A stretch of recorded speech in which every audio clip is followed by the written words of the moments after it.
यदि सीवरेज के लिए पैसे आए हैं तो पोखरण की सीवरेज की समस्या हल होगी। समय लगता है, एकदम काम नहीं होते, आप सब जानकार। भारतीय जनता पार्टी को 1-1.5 वर्ष आए हुए है। शहर की पानी की समस्या है, बाहर की पानी की समस्या है, विद्युत की समस्या है, सड़कों की समस्या है, हॉस्पिटलों की समस्या है, स्कूलों के अध्यापकों की समस्या है। ये क्या 1-1.5 वर्ष की है क्या? ये समस्या पुरानी है। और राजस्थान का बजट आप देख लीजिए, राजस्थान के पहले बजट में सबसे ज्यादा यदि विधायक को और विधानसभा को कोई पैसा मिला है तो पोखरण को मिला। मैं दावे के साथ, विश्वास के साथ और आंकड़ों के साथ बोल रहा हूं। मेरी तुलना नेता से मत करना, मैं आपका जनप्रतिनिधि हूं, और उससे पहले सन्यासी भी मैं ध्यान रखा है। और सन्यासी है ना, आया है तो संकल्प के साथ आया है, या भेदभाव करने के लिए नहीं आया है, कार्यकर्ताओं में बंटवारा करने के लिए भी नहीं आया है, कोई जातिवाद भी नहीं लेके आया, कोई क्षेत्रवाद भी नहीं लेके आया हूं तो बड़ा उद्देश्य है। इसलिए धैर्य रखो।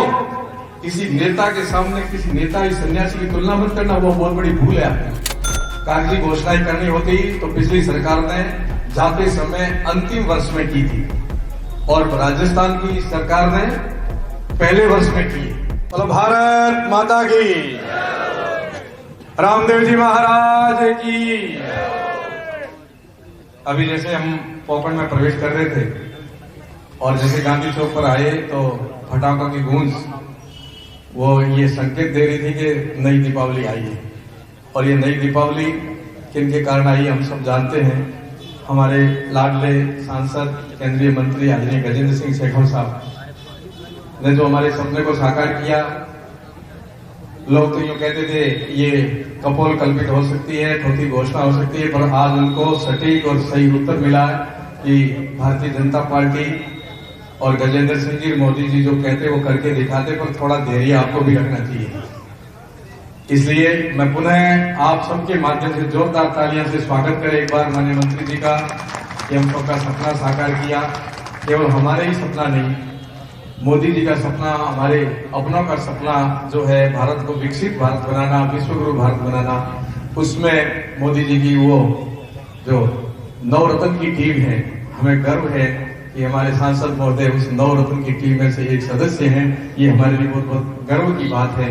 और इतना बड़ा नेतृत्व करके विश्व पटल पर भारत को विश्वगुरु बनाने में जो हमारे सांसद महोदय की भूमिका है, वह आने वाले इतिहास में लिखी जाएगी, याद की जाएगी। अभी हमें पता नहीं चलेगा, जब इतिहास दोहराया जाएगा तब याद किया जाएगा कि इस व्यक्ति की क्या भूमिका थी। तो मैं पुनः हृदय से साधुवाद करता हूँ, और हमें आप पर गर्व है कि आप वहां विराजमान होकर के हम सबका भाव ऊंचा कर रहे हो।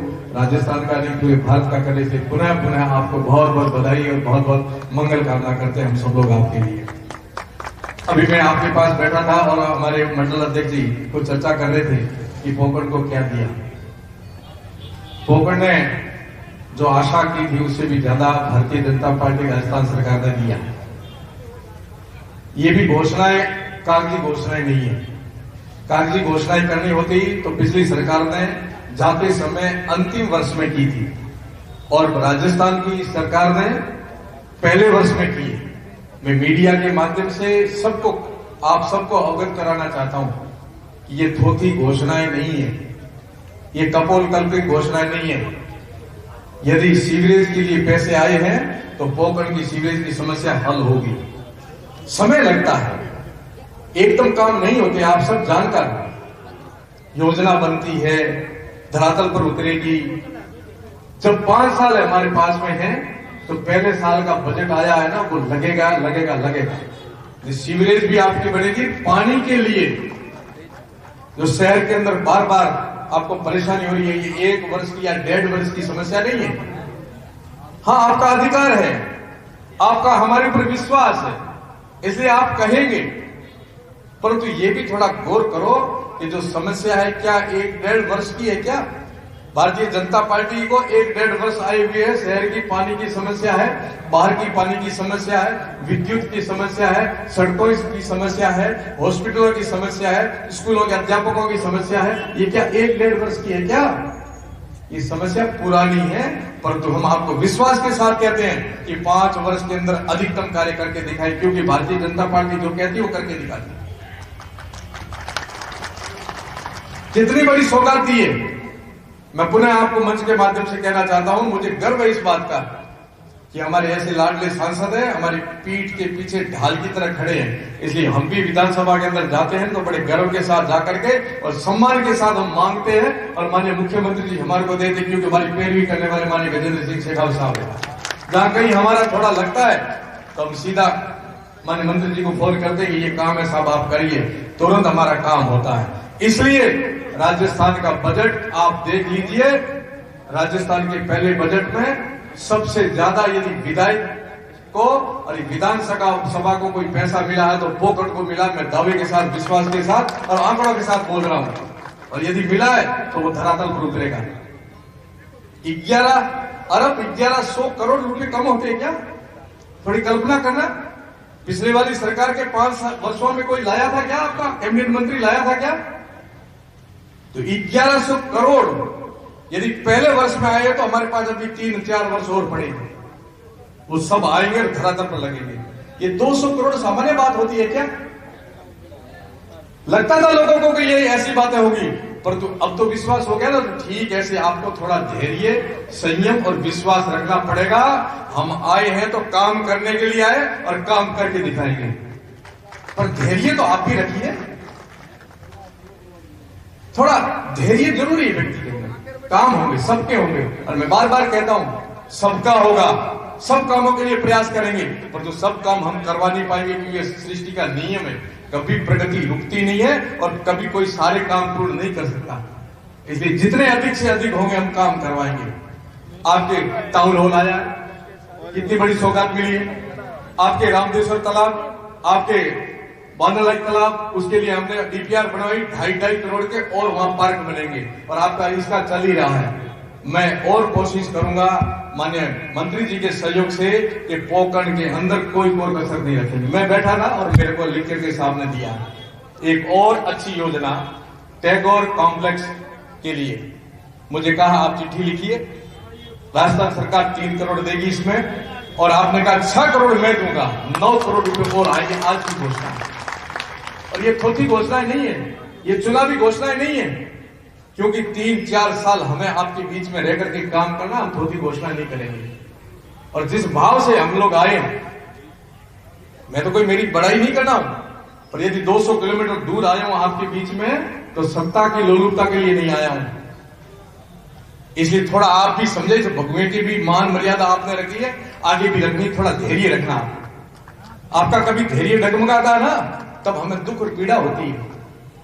मीडिया में, सोशल मीडिया में देखें, बड़े सज्जन पुरुष हैं, बहुत अच्छा लिखते हैं, सकारात्मक भाव है, उनका सम्मान करते हैं हम लोग, पर तो धैर्य भी तो रखना चाहिए।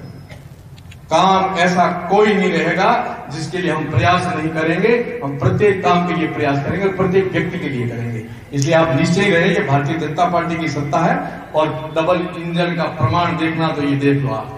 और हम सब लोग स्वर्णिम युग में हैं, क्योंकि ये युग हमारा युग है जो भारत विश्व गुरु बनने की तरफ अग्रसर हो रहा है। अब स्वार्थों से नहीं बनना है, व्यक्तिगत स्वार्थों के कारण आप तुलनात्मक अध्ययन मत करना कि मुझे क्या मिला है। यह त्याग का विषय है। यदि राष्ट्र की यदि और कोई विशेष बात आती है तो अपना परिचय देना का मैं देश के साथ खड़ा हूं, जब मेरा देश का अधिकांश बहुतायत लोग जहां खड़े वहां मैं खड़ा होकर के निर्णय करूंगा। मैं स्वार्थ के साथ बंद करके कोई तुलनात्मक अध्ययन नहीं करूंगा। ये स्वर्णिम युग है, इसमें सकारात्मक भाव के साथ में उस युग के महापुरुषों के साथ खड़ा रहना हमारा कर्तव्य बनता है। छोटे छोटे स्वार्थ ला करके यदि आप यहां आकर के अपनी नाराजगी प्रकट करोगे तो ये औचित्य नहीं है, ये परिचय देने की जगह नहीं है। यहाँ धैर्य रखना है और उद्देश्य उसको देखना है। मेरी तुलना आप नेता से मत करना। मैं आपका जनप्रतिनिधि हूं, पर उससे पहले सन्यासी भी मैं ध्यान रखा। और सन्यासी है ना, आया है तो संकल्प के साथ आया है, या भेदभाव करने के लिए नहीं आया है, कार्यकर्ताओं में बंटवारा करने के लिए भी नहीं आया है, कोई जातिवाद भी नहीं लेके आया, कोई क्षेत्रवाद भी नहीं लेके आया हूं तो बड़ा उद्देश्य है। इसलिए धैर्य रखो। किसी नेता के सामने किसी नेता या सन्यासी की तुलना मत करना, वो बहुत बड़ी भूल है आपकी। वो ऐसा था अब ऐसा, ये कभी मत करना आप, क्योंकि मैं नेता नहीं हूं, मैं सन्यासी हूं। सन्यासी का धर्म मुझे पहले निभाना। इसलिए आप ध्यान रखना, भारतीय जनता पार्टी में हमारे जैसे आप जैसे आए हैं तो संकल्प के साथ आए हैं।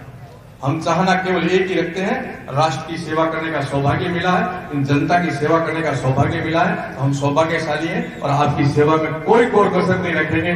पुनः मैं हृदय से साधुवाद और धन्यवाद करता हूं मंत्री जी का कि आप यदा कदा इन्हीं सदा सदा हम सबको संबल, साथ, विश्वास, धैर्य और आप हमारे साथ खड़े रहते हैं, इसलिए हम हमारे किसी भी काम में कोई भी कोताही नहीं बरतेंगे।